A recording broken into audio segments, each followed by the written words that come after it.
Termokeramikos dažai ThermoShield sukurti JAV, pritaikius NASA kosminės technologijas. Europoje jas pristato Vokietijos kompanija SICK Jumble. ThermoShield atrodo kaip įprasti dažai, tačiau termokeramikos membranos dėka turi unikalių šilumos laikymo savybių. 32 pasaulio institutai patvirtino, kad pastatai dengti ThermoShield sutaupo iki 30% šilumos, suteikia sienoms ilgalaikę apsaugą nuo vandens, džiovina ir apsaugo jas nuo pelėsio. Dažų naudojimo sritis labai plati. Išorinės ir vidinės pastatų sienos, stogai, metalo konstrukcijos, vamzdynai, mediniai paviršiai ir net plastikas. Atlaikydami -40 laipsnių šaltį ir plus 150 karštį, žiemos sezonu jie šildo, o vasarą maloniai vėsina.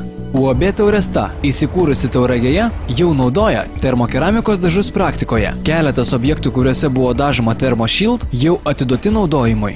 Tauresta ne tik šiltina pastatus, bet ir vykdo didmeninę prekybą fasadų šiltinimo medžiagomis. Atstovauja ir platina koncerno Baumet medžiagas. Nuo šiol vykdo ir didmeninę prekybą kompanijos SICK termokeramikos dažais ThermoShield. ThermoShield – tai ateities technologijos, naudojamos dabar.